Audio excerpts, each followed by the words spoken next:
I'm Park Howell, and welcome to the Business of Story, where I consult, teach, coach, and speak on the applied science and bewitchery of brand and business storytelling, so that you can clarify your story to amplify your impact and simplify your life.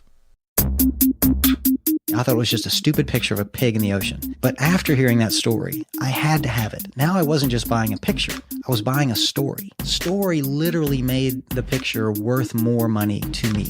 That's what businesses are about. People buy brands. People buy stories much more than anything else. I work with a lot of big enterprise companies, but let's just say I always tell folks, drop the PowerPoint, close your laptops, start with your story. If you want people to get engaged and you want people to act, you have to tell them an emotionally powerful story. That's with great characters, it's with uncertain outcomes, and it's with high stakes and drama. All business strategy is a story.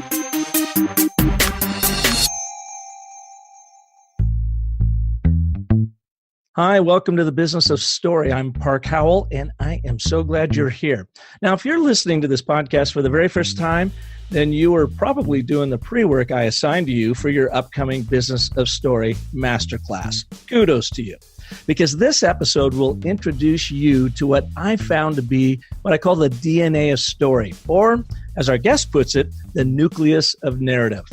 It's called the and, but, and therefore framework.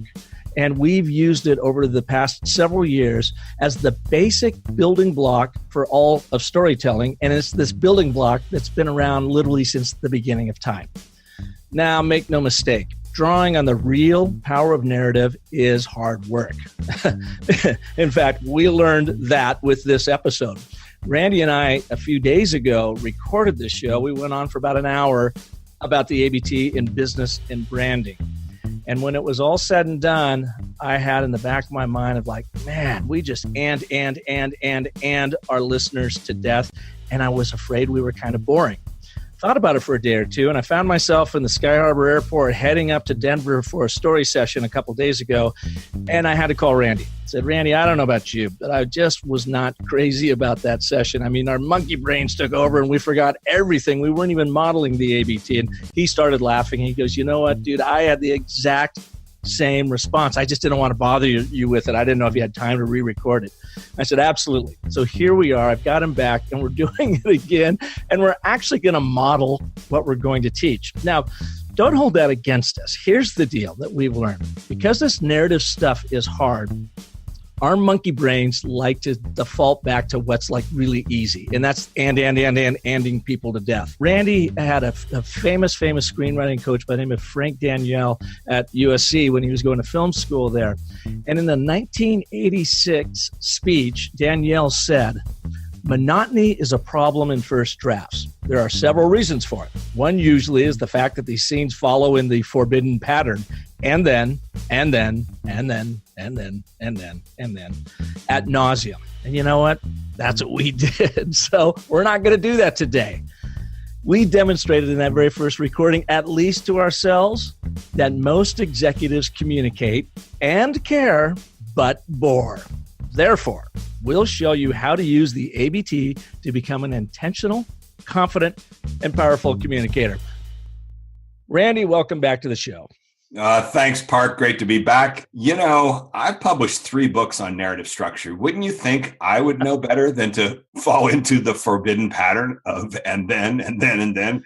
But sure enough, that is exactly what we did. It's incredible. Well, and Frank Danielle, screenwriting coach, said even the greatest of screenwriters do that in their very first draft. So I guess it's kind of a data dump of getting our thoughts out and then we have to go back and actually sculpt it into a narrative that our brains care about. That's what we've done. And let's hope that we've got that narrative now that other people's brains will care about. Well, here's the deal. I first learned about the ABT from you in your second book called Connection, Why Science Needs Story. And when I looked at it first, I thought, wow, from a branding standpoint, I thought this could be really powerful. But I thought it's so simple. Can it really be that profound? So I have deployed it over the past 4 years of my work, and I really have found it to be that incredible. But the thing is, I've been begging you. I said, dude, you've been teaching this science in academia. I've been working with it in business and branding. I need you to write a 4th book. and I know you probably groaned in that, but you were thinking about it too, to bring this together of how does the ABT work in the branding and business world, as well as in politics, entertainment, religion, and other areas we see in our life. So I'm so happy that you've done that. And your new book now is out called Narrative is Everything, which is, you got to admit, a pretty bold statement. Is narrative really everything? That's what we're going to explore today and see if our listeners arrive at, does this ABT really work? Or is it just something simple and trivial? Well, that title in some ways kind of emerged from about a year ago. I was engaged in an email discussion with a couple of the top climate scientists and about communications. And at one point, one of them, thinking he was very clever, said to me, Randy, you just think the ABT is a hammer and everything is a nail. And I wrote back, you know what? Actually, you're kind of right. Everything is pretty much a nail, because narrative is everything. It is throughout all culture. It goes all the way back, at least 4,000 years. It goes back to the 15 to 30,000 years, the first cave paintings, and starting to tell stories back then. Our brains, I'm increasingly convinced, are molded and shaped around this keyword of narrative, which, by the way, I define as the core problem-solution dynamic that is at the center, not just of storytelling, but of everything from logic to reason to scientific method to comedy, on and on. It's how we communicate day in and day out. It's all ultimately built around problem-solution dynamics. So ABT setup, problem resolution.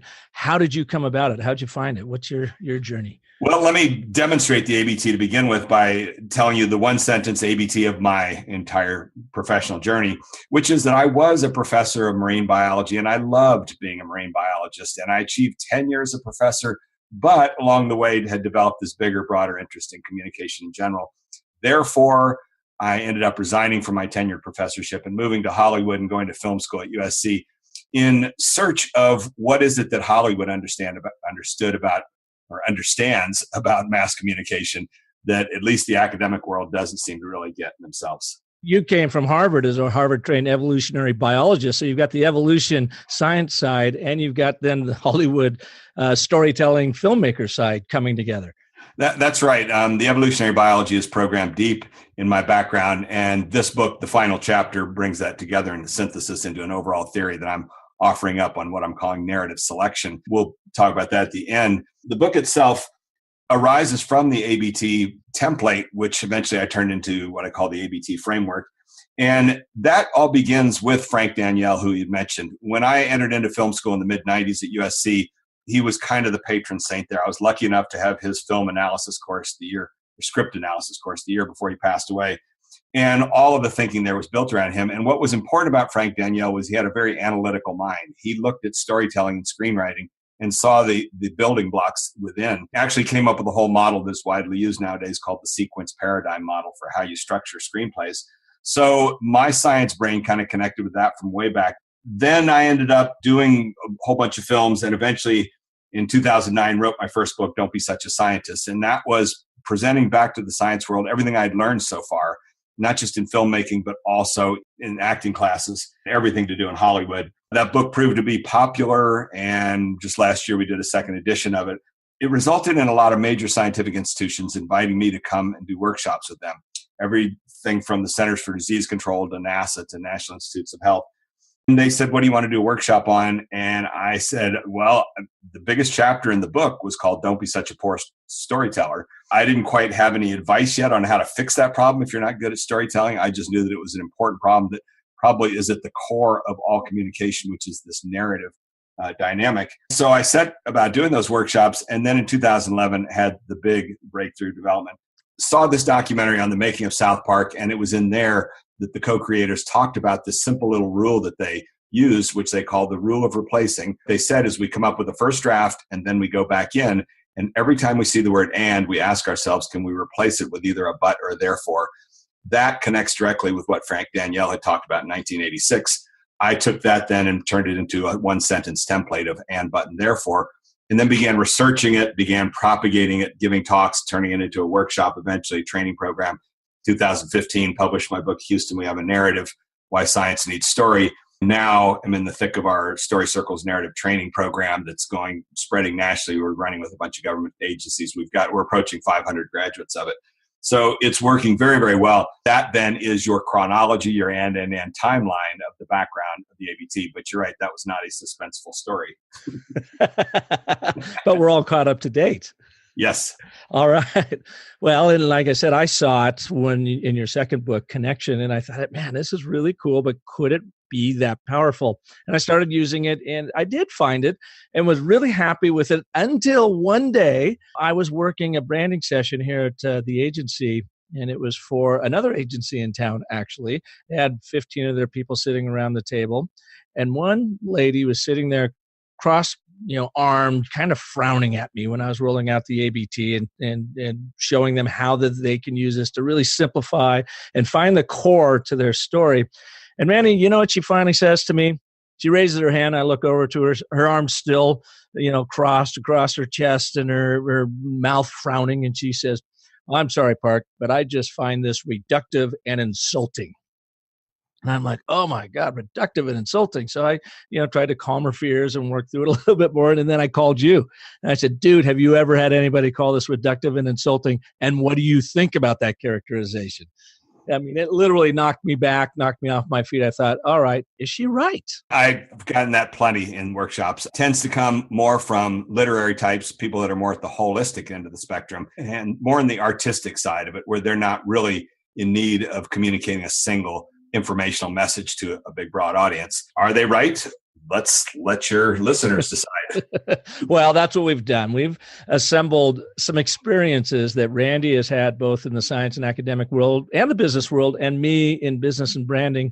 And we thought the best way to do this, to proof this out, is to roll out how we've seen the ABT in action and let you decide how powerful this is.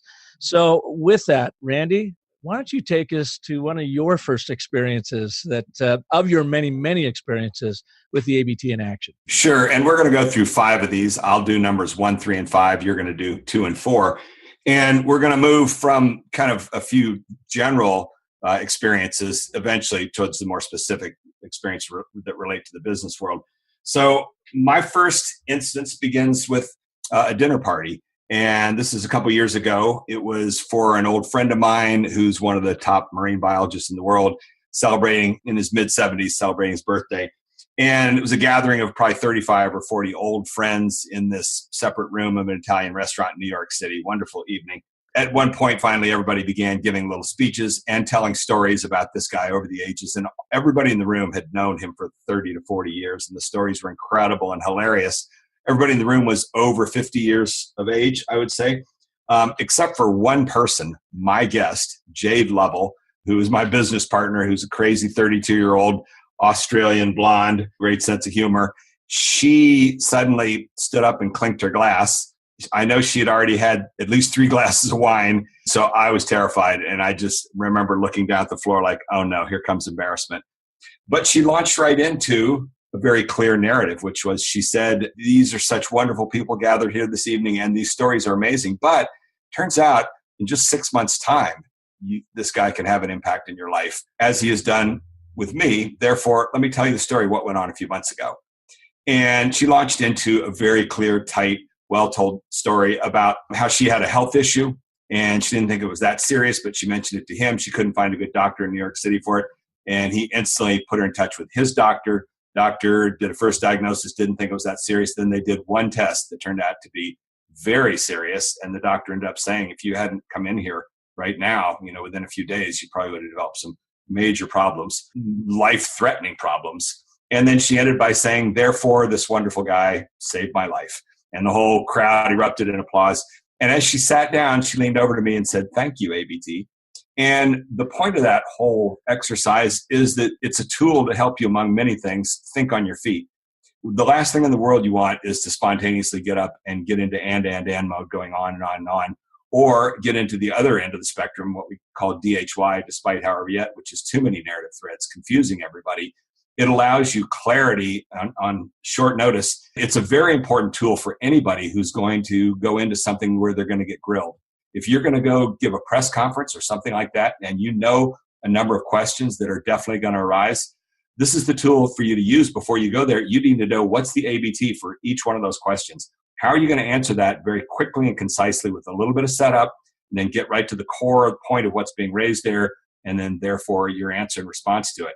It's something I wish that politicians would start to incorporate, because you see them all the time. They get asked a tough question and they go off into just rambling and spewing out a lot of information, basically obfuscation. But eventually you could feel the audience like, you didn't answer the question. Get to the point. What's going on here? What's the there for? So it's such a powerful tool like that. Yeah, the ABT, and, but, therefore, and is the setup, like Act 1, but is the complication or the problem or the conflict that you're trying to overcome, and therefore is how you are going to do that, is the synthesis of all of that. Is basically what we're talking about. Yes, you. Take it, Mark. Number 2. All right. Well, I just wanted to make sure that our listeners, understood the structure going in, because I see it and I use it everywhere, not only in helping people clarify their stories, but help them kind of untangle their stories to begin with. So I got this on our private Facebook group, the Business of Story private Facebook group, which you can join. But Eric Relea sent me a note. I don't know Eric, but he's been following for a while, and he had heard me at Social Media Marketing World talking about the ABT, and he says, he wrote this, took a stab at applying A, B, and T method, feels a bit like I'm using circular logic. So here he begins. Here's what he wrote. There are literally millions of people, patients and non-patients alike, who are ashamed of or unhappy with their smile and not able to find an easy, painless, and affordable way to regain the life-changing confidence to smile. But Smile Transitions is easy, painless, and affordable. It fits right over your own teeth and is thin and strong with the look of natural teeth. Even if you have stains, chips, gaps, or missing teeth, you can eat and drink with your Smile Transitions. It's easy to care for and can be a temporary and long-term provisional cosmetic solution. Breath. So that's just his butt. So already in his A and in his butt, he set it up, he solved it, he set it up, he solved it. Now we're to the therefore. Therefore, Smile Transition is an excellent treatment option for patients who are hesitant to commit to more involved restorative treatments. Smile Transitions offers these patients the experience of living with better function and superior aesthetics. So I could see why he felt like this was very circular, because it is. And it's the curse of the expert. So close to it, it's hard to say, what am I actually trying to say?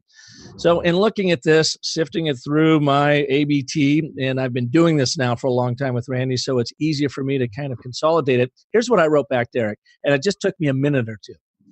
Nothing lights up a room like a beautiful smile, and millions of people wish they could enhance their teeth. But they think it's difficult, painful, and expensive. Therefore, Smile Transitions is the fastest, most affordable way to restore your pearly whites and brighten your confidence. Well, Eric writes back, wow, TY, thank you. Now I get it. And of course, the smart ass in me had to say, well, Eric, finding your theme is often like pulling teeth, painful and messy, but I found the ABT to be the Smile Transitions to branding. Therefore, smiley face, story on. So this is just a fun little simple way of where you can be using the ABT in all different kinds of ways. This just happened to be coming through Facebook, but to help him clarify his message. And I found, again, it's the building block to the bigger story, because we were able to clarify it through the use of the ABT. Now, that's why people say, gosh, that seems reductive, maybe even a little insulting, but I found it disruptive and inspiring, actually. Because it gets you focused and it just simplifies what you're trying to say. All right, Randy, what's your next experience with the ABT? Well, this comes from my filmmaking experience, and actually just in the last couple of years. So I am a mad keen surfer. One of my best friends in the surf world is one of the world's top surf photographers, Brian Bielman, who's lived on the North Shore of Oahu for decades. And every spring for the last 10 years or so, I go over there and surf the big waves with him. And usually in March or April. A couple of years ago, I went over there, and he told me he had this kid who had contacted him wanting to do a movie using his photos and about his work as a surf photographer. And I say kid, he's 28 years old. Brian was concerned that the kid didn't quite know what he was doing. He hadn't made a movie before, and so he asked me to meet with him and talk to him about filmmaking. So one morning, the kid and his girlfriend came over, and for an hour, we sat there and I gave him a whole ABT lecture, and he furiously took notes and page after page of notes. And then I said at the end, okay, here's the deal. Now I want you to go away, and 2 weeks from now, send me an outline for how you're going to put this movie together, and then I'll start working with you. Well, he vanished. And for a year, there was no word of the guy. And every couple months I would ask Brian, whatever happened to that kid? And he'd say, people flake here on the North Shore. It happens all the time. No big deal. And then about a year ago right now, last April, Brian called me up one night and said, you aren't going to believe this. Last night, the kid and his girlfriend showed up with a finished cut of the entire movie. And we sat here and watched it, and it's really good. And I said, well, I'll be the judge of that. So a couple of days later, the kid sent me the movie, and sure enough, it was really good. He had done a great job with storytelling, but the storytelling was all at the small scale. So he had one ABT after another of all these different episodes and instances. The whole thing was about the 3 huge swells that hit the mid-Pacific in 2011 that were all the biggest big wave surfers came together for them. But all 3 of the overall stories of these 3 swells were told in equal size. And the whole journey didn't go anywhere. It was just a whole big exposition, a bit like a timeline, just a whole bunch of things that went on. So I said, if you're up for it, let's go to work and I'll start trying to coach you using the ABT. And by the way, he and his girlfriend said it was that 1-hour lecture on the ABT that night after night, it was mostly getting to know the and structure and identify that helped them so much. He said night after night, we'd sit here and look at a sequence and realize, oh my God, we've fallen into that and thing again. So we went to work for the next 8 months, probably about 10 drafts of the movie. Over and over again, me sending him notes. He would come back and say, you sent me 10 notes. 3 of them are really wrong, but 5 of them are really good. Here they are. The net result is last December, we premiered the movie on the North Shore at something called the Surfer Bar, the sold out crowd of 250 of the top surfers. I've been 30 years making films. I've never been to a more energetic and fun screening than that night. It played so well. It's now been out on the film festival circuit and played in about 20 to 30 to 40 film festivals. We're now doing a deal with a major distributor, and it will be featured on Surfline, the big surf website, in July, and then we'll probably be on Netflix or Hulu in the fall, reaching a big audience. And at the core of all of that has been this ABT journey, both for me coaching him and for him learning it himself. And his name is Brent Storm. He's done a tremendous job pulling the movie together. So it's just yet another one of these examples of how the ABT is the narrative shaping tool that you use over and over again. And it gives you this shorthand to understand these 3 forces of narrative, because deeper than the and, but, and therefore, it's the actual forces that they embody, which are agreement, the way that we start off kind of arguments or stories, contradiction, which people usually talk more about conflict, but that's just a subset of contradiction, and then consequence, where things are actually headed towards the solutions and the actions that result from the events. Setup, problem resolution. And I keep coming back to problem or conflict because in the branding business world, really brands are in the problem-solving business. It doesn't matter what they're selling. They're solving a problem. It could be a problem of not having enough fun in my life, so I want to buy this surfboard and have more fun, or a problem I've just had my surfboard burn up in my house and I need to how could that happen? Or the problem of my teeth aren't bright enough. Therefore, I need to go and buy some Crest or whatever. So it is, for me anyways, a setup, problem, solution dynamic, especially in the branding world. And again, I mentioned social media marketing world earlier. I'll go back to that presentation because I saw something really interesting happen there. So every year for the past 4 years, I've done a story workshop to be one of the workshops that kicks off social media marketing world. And I do a 90-minute business story workshop, and it always starts with teaching the ABT and how to do it. And I hand the microphone over to the audience. I had about 500 in the room this past time. And so people write their ABTs on their own personal brand of what they're about. Then I ask a couple of them to get up and share with us. First guy, poor guy, he gets up there and he was muddled. He was trying to say what he did. He had come from the radio industry. He had run an ad agency now, and we just weren't getting anywhere with that ABT. I coached him a little bit and it was muddled. And my thought was, oh gosh, I hope I've got another one coming up here so I can really show the ABT in action. So I asked the room, anyone else like to share theirs? And I was really impressed, Randy, because a third of the room raised their hands, which was unusual. So there were a lot of people excited to share and be coached on the ABT. Well, this one woman, I'll never forget, the far left hand up against the wall. She had to have been 30 feet from me for whatever reason. Her hand shooting straight up, maybe it was one of the first, caught my attention. So I invited her. She made her way through the crowd up to the microphone. And she said to me, cleared her throat and said really to the audience, here's my ABT. She said, more parents are looking for alternatives to standard education for their kids and are choosing to homeschool. but they often feel lost and alone because there has not been a community of homeschooling parents where they can learn from one another. Therefore, I connect these like-minded homeschooling parents to help each other grow and be their very best. I was like, wow, thank you, God. Before I could even say anything, Randy, the entire room erupted in applause. I mean, they just saw it. They heard it. We went from the before and after shot, essentially, from the first poor guy telling his ABT to this woman sharing this most concise one. And she was, by the way, brimming ear to ear because I could tell it really totally clarified her story. So again, when I use the ABT, what I see is not only does it clarify a person's story, but it actually helps them amplify their impact because they are now on a very focused mission that their audiences can clearly, truly understand and buy into. That's where I've seen it work. You know, that moment of nailing an ABT is really powerful at times. And just real quickly, this isn't my final instance, but just you made me think about this. A few years ago, we did one with U.S. Fish and Wildlife Service, and people were going through their ABTs, reading them to the whole group, and they were all really good. But then this one woman stood up, and they use these fish weirs for trapping fish out in the field.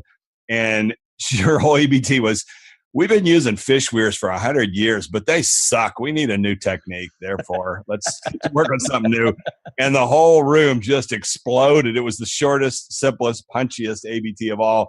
And actually, we had a prize, and that woman won the prize. Well, she won the conversational ABT. So that's how you hook the audience, pardon the pun here, and then you can get into the more involved informational ABT. But to get to that conversational one, to hook them on, I guess, sort of universal structures. We used to do it this way, but this really sucks. Therefore, we need to find a new way of doing it. Exactly. Towards that point, let me offer up my last little instance of the ABT in action, which was, 2016, the morning after Trump got elected. You called me up and said, you've been telling me for a year, this guy has got deep narrative intuition. Everybody should watch out because there's a chance he's going to win this election when everybody else felt there was no way. He did. Everybody was in shock. And you said, I want to capture this right now while it's the morning after. So we did an episode right then. It turned out to be, I think, one of your most popular episodes ever. Yeah. Remember what you said to me? You said, I can't possibly, I'm too pissed off. And I said, exactly. That's why I did that. Right. And I, in the wake of that, once you post that episode, I got a bunch of emails from different people, all really wonderful. One of the best was from a fellow who was vice president of global branding for a sportswear company. And he had listened to it the night before he had to give a talk at a marketing conference and told me, he sent me an email saying, just want you to know, I ended up revising my whole presentation based on what you talked about because I explained the ABT in that. And he said, the talk I gave is the best one I've ever given. Thanks, ABT, once again. So I ended up talking with him, and he invited me to come down to their corporate headquarters. He pulled together the 5 people of his global branding team into a conference room, and I gave them the usual 45-minute lecture I give on the ABT. We got to the end of it, felt like we were all done. And then I said, last thing, before we break up here, let's have everybody take out a piece of paper and a pen and just write a 1-sentence ABT of what you think the ABT, the narrative is of your company.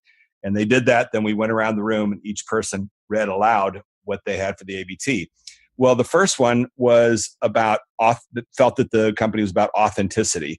Second one felt that it was about celebrity athletes.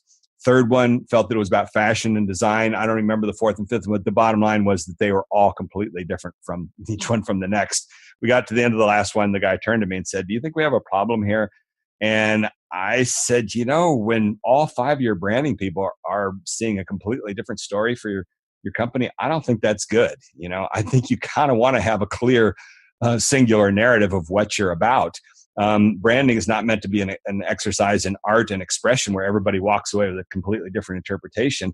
It's meant to be getting a clear signal of what it is that you've got. And he picked up the phone and called and canceled their next meeting. And we sat there for another hour as we dove into it and started picking it apart. That was my first experience of using the ABT as a tool to assess message consistency. And it's really great for that. And it's something for everybody to think about, which is if you want everybody to be on the same wavelength, again, unless you're engaging in art, if you're engaging in commerce, you want everybody to have the story down, be out there presenting it properly. And it's a simple test to do. Take you all 3 or 4 minutes like we did there. Just have everybody on your team write out the ABT, read them aloud, and make sure they're all the same. What ought to happen is it gets boring by the end. Oh, that's the same thing everybody else was saying. But probably what will happen is there's going to be some variation. And this is the problem you run into with teams. Everybody doesn't want to be the grouch. They don't want to speak up and stop the whole process and make sure everybody's in agreement. Mostly everybody just wants to go along to get along. And the next thing you know, you've got people out there in the real world and they're at cross purposes. They're messaging differently.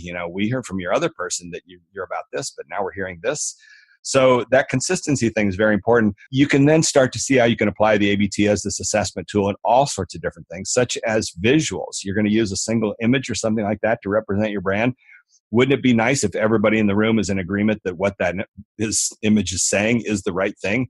This is a simple analytical tool to do that, more than just gut feeling. Well, it seems like it's the right thing. No, let's break it down into these elements, and particularly infographics, which people have gotten so excited about nowadays. You see endless infographics that are just a mess of information all slapped together that the person creating is very proud of it, and they can walk you through it. Look, over here it says this, and here this, but they don't generally tell much of a story for you. And this is a good test for an infographic. In theory, a good infographic, you ought to be able to walk away really clearly with what the ABT was that thing was saying, and everybody should have roughly the same ABT. So it's such a powerful, simple analytical tool. Yeah, and the one other place that I've used it really very powerfully is in prospecting or new business. And Randy, it's when somebody sits down across from you, a customer, a client, and they're having a problem, and they and you with their problem because they got a lot of stuff on their mind. You're able to pull that information in, and then you actually write an ABT as you're sitting there, clarifying. So it makes you really listen, number one. But when they're done, ending you to death with their problems, you're able to then retell, say, this is what I heard, and use an ABT to concisely tell them what you heard and what their problems are. And they are like blown away. It's like magic. They're like, oh my God. So a couple things happen. First and foremost, you listen. You actually listen. Number two, you got it right. It's what you said. That's exactly what we need to do. Or number three, if you're not exactly right, they say, you're close, but now let me clarify. Either way, you're using this ABT to synthesize it, to clarify it, and you connect with people like you just never have before. So I guess that's why in your book, you call it, narrative is everything. Take us through and bring us together there on the 5 main chapters of the book and the different areas where you talk about the ABT and, of course, your story circles training. Yeah, the first 5 core chapters are really me presenting the evidence. So previously, the ABT was buried in my Houston book in 2015, In the World of Science. And a lot of people in other disciplines had trouble, and I don't blame them. It was an academic book. They try and delve in there and pull it out for their own profession. This new book now is making the case for how ubiquitous the ABT structure is throughout all society, throughout human culture. I mean, it really is the be-all and end-all. So the 5 chapters are business, politics, entertainment, science, and religion. With the religion chapter being all of about 1 page, I think, because I don't really want to weigh in on that, except to tell you the one thing, that the Old Testament, the but to and ratio is very low in it, and the New Testament that everybody describes as more exciting has got a much higher.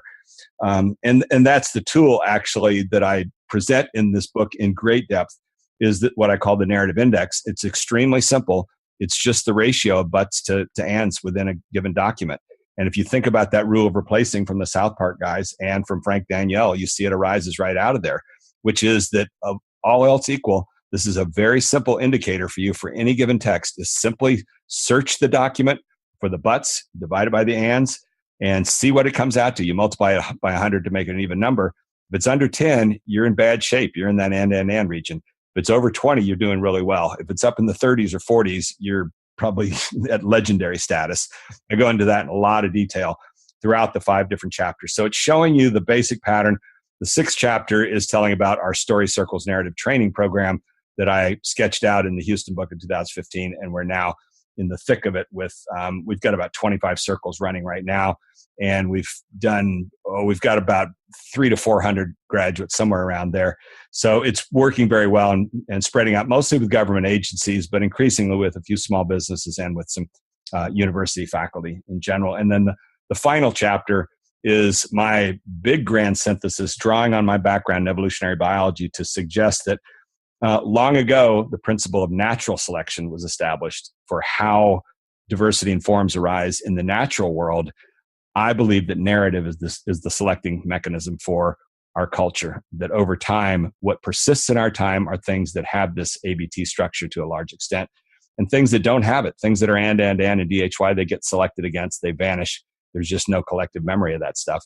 When you start to look at all the things that persist, mythology, everything from mythology to nursery rhymes, they've all got the basic ABT structure to it.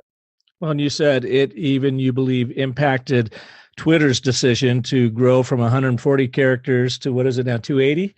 Yeah, exactly. That was the one of the appendices of the Houston book in 2015. Long before they changed the size of tweets, I showed quantitatively that the ABTs that people were bringing into our workshops converged on about 280 to 300 characters naturally. People need that many characters to tell a good narrative.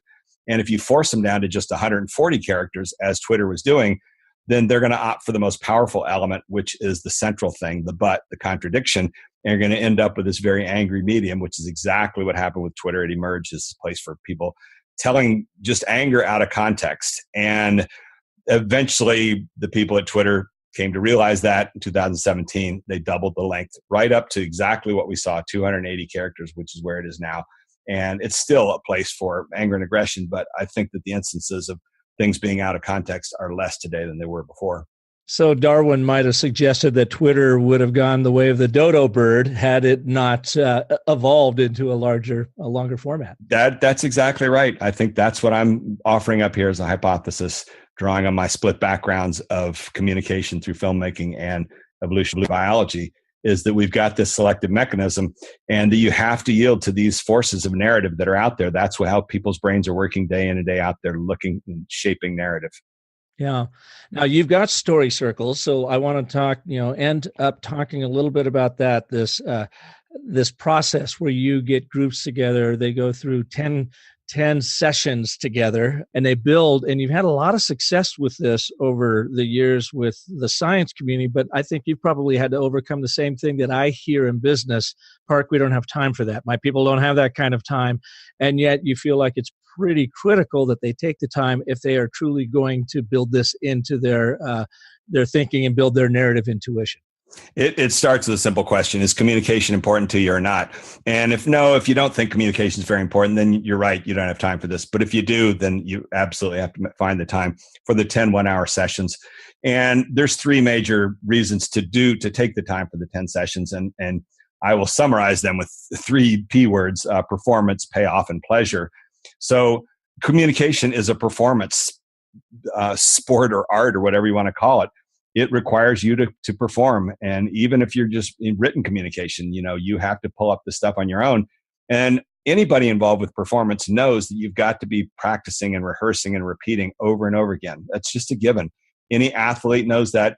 Any performer, stage performer, stand-up comics know it backwards and forwards. And actually, I picked up the principle from the improv actors I work with, where they talk about improv being like a muscle that you have to stay in shape with it. You've got to keep doing improv. My longtime collaborator, Brian Palermo, who's improv instructor with the Groundlings Theater in Hollywood, for 15 years has been in this weekly Wednesday night show that he does probably 40 to 50 weeks a year, not for the money, just to keep himself in top shape with his improv skills. So performance is essential, and you're not going to get that in a one-day workshop. How in the world these people who have to give presentations somehow think that they can once a year go to a convention and do a one-afternoon workshop on communication, and that's all you need to get yourself in shape?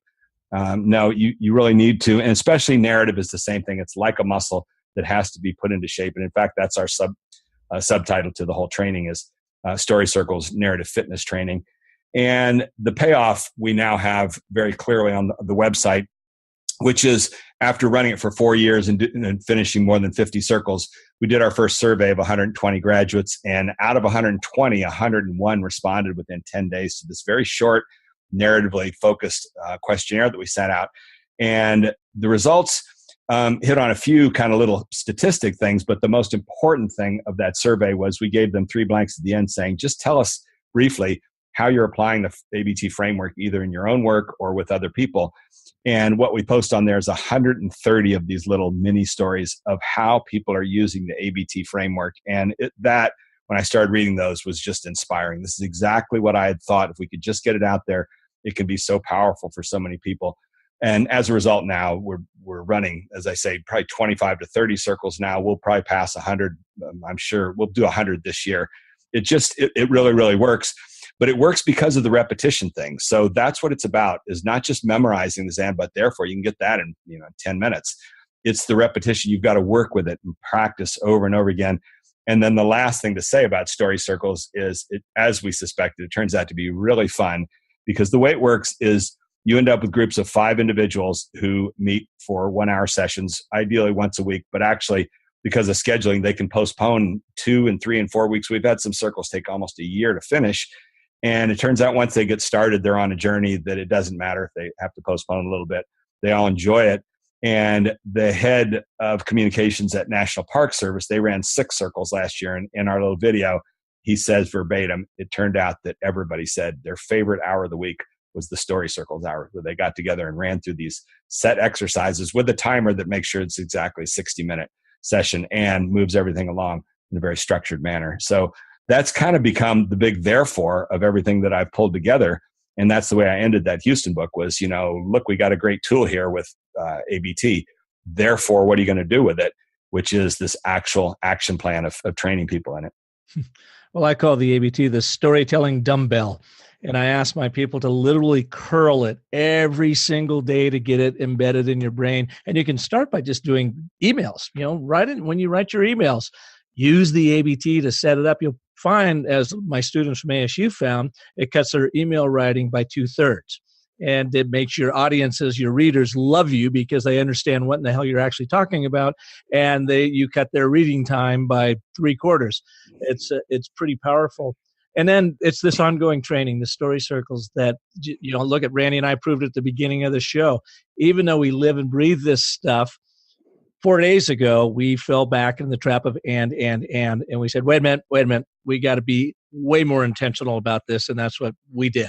And let me add one more thing about what, we're learning about the ABT as we go along. And as a matter of fact, my good friend Park Howell has been a major contributor. He's come up with a lot of these things, spotting the ABT structure of the Gettysburg Address, which is incredibly powerful. Lots of insights that you've had, like the DNA of story. But one of the things we've learned with the training program, in the beginning, everybody said, oh my God, we got to use this training for all of our brand new students. The first thing they need to learn is this narrative structure. Well, we've learned the hard way. That's actually not how it works. People need some context first to be able to know why this stuff is important. So we've done this with some first semester graduate students, and they've gotten so bored, they've wanted to quit the whole thing because they've said, we don't even know how to write a paper yet, how to give a talk, make a presentation, anything. Why are you telling us this simple and but therefore? We don't understand how you use it. So we've learned, especially with graduate students, it's the ones that are in their 5th and 6th year that have already done some of this practical work. They've gotten out and given presentations, they've written papers and articles and things like that.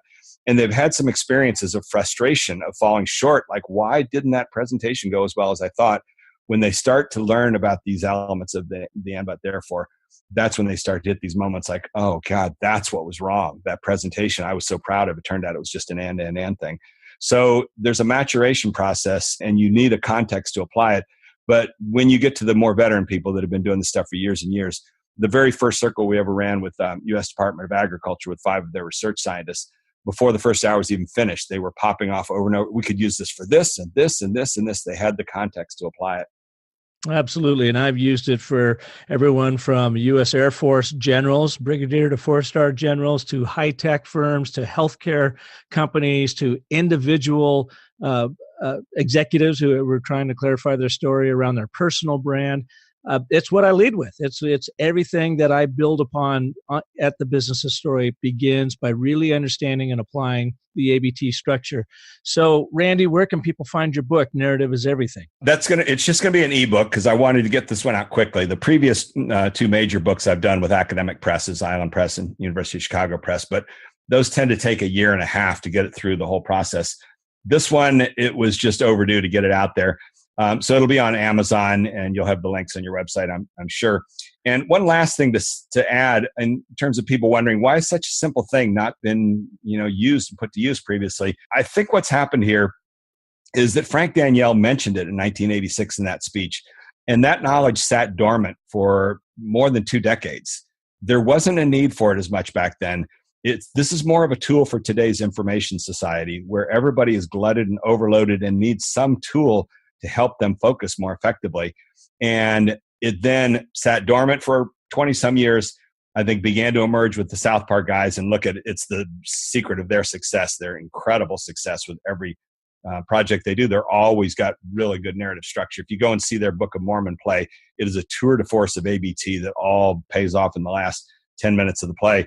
And so that was the starting point of it starting to emerge. And now I've taken it, put it into this template, and now putting it into this context of information transmission and finding a home, first off, with all these government agencies and scientists I work with, and now spreading out bigger and broader groups. So it is a byproduct of the information age and meant for it to be on Amazon.